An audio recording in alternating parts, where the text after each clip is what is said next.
সন্দেশখালীর video viral, আর তারপরেই পাশা বদল, আর সেই পাশা বদলেই কি সেভাবে ঝাঁপাচ্ছে না গেরুয়া শিবির সন্দেশখালী নিয়ে? আর তাই কি নিরাপত্তার অভাব বোধ করছেন মহিলাদের একাংশ? উঠছে প্রশ্ন।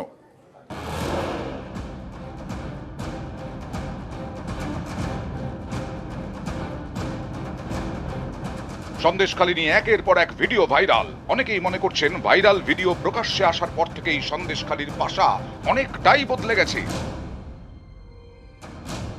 শুরুতে সন্দেশখালীকে বারবার অস্ত্র করছিল বিজেপি, বারবার সরব হয়েছেন খোদ প্রধানমন্ত্রী, কিন্তু ভিডিও ভাইরাল হওয়ার পর থেকে সন্দেশখালী ইস্যুতে পাল্টা বিজেপিকে নিশানা করছে তৃণমূল। এই পাশা বদলের জেরেই কি সন্দেশখালীতে নিরাপত্তার অভাব বোধ করছেন স্থানীয়রা? অনেকেই বাড়ি ছাড়া, চলছে রাত জেগে পাহারা, নিরাপত্তা চাইছে সন্দেশখালীর বাগদিপাড়া। 10 তারিখে গঙ্গাধর কয়ালের ভিডিও ভাইরাল হয়, আর তারপর থেকেই সন্দেশখালীতে দেখা যাচ্ছে না কোনো বিজেপি নেতার। শুভেন্দু অধিকারী দাদার হিসেবে যে আমরা প্রতিবাদ করেছি, আমরা সেই দাদার কাছে চাইছি যে আমাদের নিরাপত্তা চাই। আমরা দলের বলতে যোগাযোগ করছে, কিন্তু কোনো খবর আসছে না। রেখাদির কাছে, শুভেন্দু অধিকারীর কাছে আমরা চেষ্টা করছি আমাদের কথাগুলো যাতে পৌঁছায়।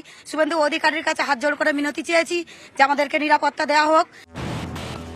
কয়েক মাস আগেও সন্দেশখালী নিয়ে বিজেপি নেতাদের সুর ছিল সপ্তমে। অনেক নেতাকেই দেখা গিয়েছিল সন্দেশখালী যেতে, কিন্তু পাশা বদলের পর ছবিটা বদলে গেছে। অনেকেরই প্রশ্ন, সন্দেশখালী নিয়ে কি এখন সেভাবে ঝাঁপাতে চাইছে না পদ্ম শিবির?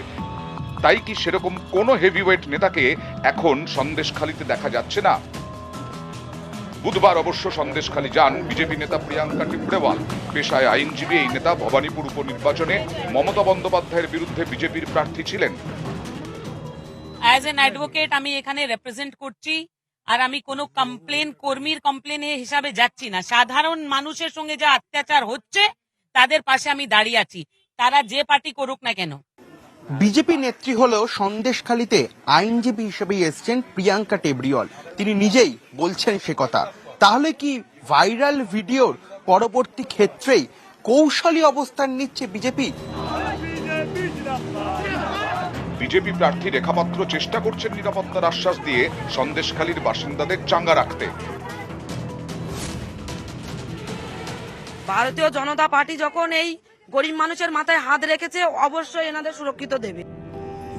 ঘটনাস্থলে গিয়ে পরিস্থিতি বুঝতে পদ্ম শিবির এদিন সন্দেশখালীতে পাঠায় রাজ্য বিজেপির মহিলা মোর্চার সভাপতি ফাল্গুনী পাত্রকে। দল অবশ্যই পাশে আছে। শুভেন্দু দত্ত একদম ডাইরেক্ট সেই মহিলাদের, তারা সেখানে যারা সংগঠন আছে, অন্যান্য ব্যক্তিরা যারা আছে, প্রত্যেকের কাছ থেকে তিনি খবর নেন। প্রত্যেক দিন তার আপডেট থাকে। আমরা প্রত্যেকের পাশে আছি, সাথে আছি। আমরা আসছি, আমরা খবর রাখছি এবং আইনগতভাবে ব্যবস্থা নেব। নিউজ 18 বাংলা। এই যখন উঠছে প্রশ্ন, তখন আজকেও সন্দেশখালী নিয়ে তৃণমূলকে আক্রমণ করলেন অমিত শাহ, আর পাল্টা অভিষেক বন্দ্যোপাধ্যায়ের আক্রমণ।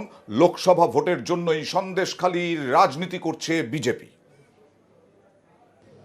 ममता बनर्जी जी ने अपनी कार्यशैली डेवलप की है। पहले अत्याचार कराई, जब लोग परेशान हो जाते उसको उजागर करते, सार्वजनिक करते हैं, तो वो छिपाने के लिए फिर से अत्याचार करी।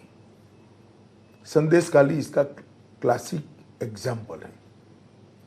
एक महिला मुख्यमंत्री के नाक के नीचे धर्म के आधार पर ढेर सारे महिलाओं के साथ दुष्कर्म होता है और वो चुप बैठी है।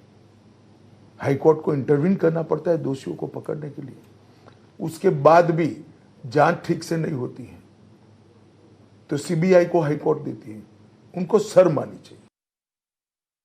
সন্দেশখালী নিয়ে কিভাবে বাংলার মান সম্মান ছোট করেছে আপনারা দেখেছেন সবাই। বিজেপির নেতা বলছে সন্দেশখালীতে কোনো ধর্ষণ হয়নি, আমরা মহিলাদের 2000 টাকা দিয়ে ভুয়ো ধর্ষণের অভিযোগ করিয়েছি তৃণমূল নেতাদের গ্রেপ্তার করানোর জন্য, আর বাংলাকে যাতে ভারতবর্ষের 140 কোটি মানুষের কাছে কলুষিত করা যায়। 4টে 5টা 10টা ভোটের জন্য বাংলাকে সারা দেশের কাছে ছোট করেছে। যারা সন্দেশখালী করে মহিলাদের সম্ভ্রম লুণ্ঠিত করেছে, তারা মহিলাদের হাতে ক্ষমতা তুলে দিতে পারে আগামী দিন। সন্দেশখালীতে তৃণমূলের আজকে ধিক্কার মিছিল। বিধায়ক সুকুমার মাহাতোর নেতৃত্বে ত্রিমণি থেকে ফেরিঘাট পর্যন্ত ধিক্কার মিছিল করল তৃণমূল কংগ্রেস।